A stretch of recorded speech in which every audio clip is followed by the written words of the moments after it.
COINTELPRO stands for Counterintelligence Program, and it's basically an infiltration method used against radical groups and, civil rights groups of the 60s and whatever. Many of us know about their manipulation, the federal manipulation of groups like the Ku Klux Klan, but many of us are unaware of COINTELPRO in regards to the internet. Well, here's just a few articles. Exhibit A is Hal Turner. This guy gets arrested for making threats against a judge, and then it turns out that he was an FBI provocateur, and he's basically paid by the FBI to spew hate on the internet. Here's an article from Wired Magazine regarding a 2006 report for the Joint Special Operations University. Blogs and Military Information Strategy. And then you see where it says right there, hiring a block of bloggers to verbally attack a specific person or promote a specific message may be worth considering. Well, they're already doing it. Blogs are CENTCOM's new target, and here's one from the Department of Defense's own website. CENTCOM team engages bloggers. And here's the Israeli government admitting to doing the same. That commentator on your blog may actually be working for the Israeli government. And if you look, it says, Israeli students and demobilized soldiers get paid to pretend that they are just regular folks and leave pro-Israel comments on Twitter, Facebook, YouTube, and other sites. And, when asked about how these people are going to act on the internet, here's what was said. Will the responders who are hired for this also present themselves as ordinary net surfers? Of course. Our people will not say, hello, I am from the Policy Explanation Department of the Israeli Foreign Ministry, and I want to tell you the following, and their mission, monitoring, and fostering discussions. But this article on Infowars.com pretty much sums it up best. So while you're wasting your time arguing the finer points of the collapse of Building 7, or the quagmire in Iraq with someone who seems unable to grasp the basic principles, your foe could well be sat behind a plush U.S. government desk in a uniform. Their mission statement is simple. Clutter up the search engines by making fake conspiracy vids and sites. They make deliberately bad videos that are designed to scare away newcomers, make people think that, conspiracy theorists are just, making something out of nothing and overanalyzing. So when you go looking for the truth, all you find are big lies. Their second job is disinformation and misdirection. They insert lies and infiltrate into already currently existing movements like the 9/11 nuke story, the nuclear weapons detonating at 9/11, or the aliens at 9/11 story. These were all disinfo. Their third job is to scare away newcomers, people who are, finding out the truth for the very first time when they come up and they stumble on their posts and their sites full of nothing but craziness. It just scares people away. They pose as conspiracy theorists and they curse a lot while they're conspiracy theorists, or at least posing as them. They speak intelligently when they're scoffing at conspiracy theorists, and they speak poorly and stupidly when they're posing as them. Their fourth job is infighting, and basically they just say that everybody's disinfo. Alex Jones is disinfo, David Icke's disinfo, Michael Tazarian is disinfo. They do a lot of Ron Paul bashing. Basically everybody's just, working for the bad guys, and that's what they go around doing so that they can stir up distrust among everybody. But you should know that a real truth seeker doesn't have time to go online and bash Alex Jones or Ron Paul. If you don't believe these people individually, that's fine. But no real truth seeker does that, so there's usually an agenda. They also like to pose as anarchists, communists, Marxists, and anti-Semites. And they also like to associate conspiracy theorists and conspiracy theories with anarchy and communism and Marxism and anti-Semitism.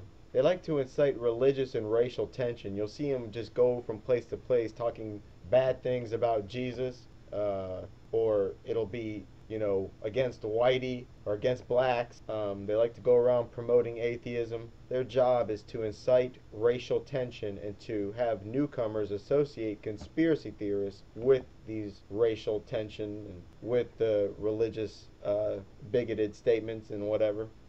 You'll find them everywhere. Forums, YouTube. Their job is just basically to create tensions and stupid petty fights. They go around voting down good videos and voting up bad videos.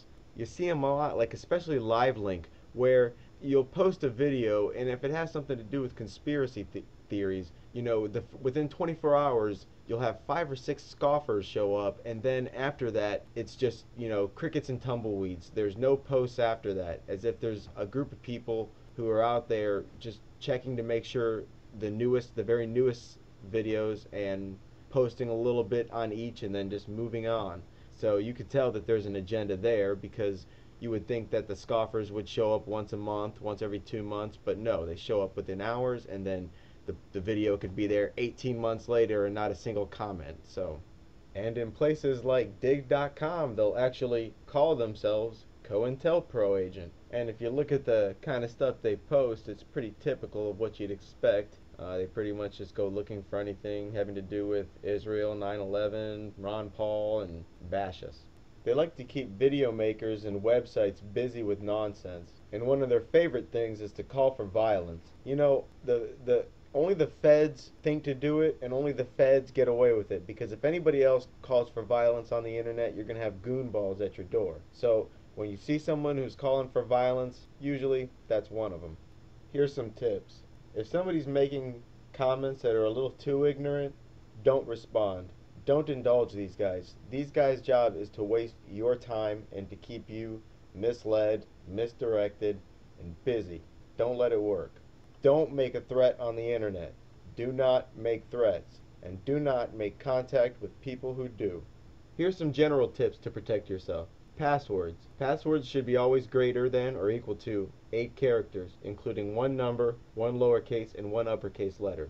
The numbers should not be associated with your age or date of birth. The words should not be a word at all, or a name. Instead, use sentences. Like, for example, the first letter of a sentence, maybe from your favorite movie, your favorite song. Like, for example, say your favorite song was Civil War from Guns N' Roses. One of the sentences is, I don't need your Civil War. Now, IDNYCW.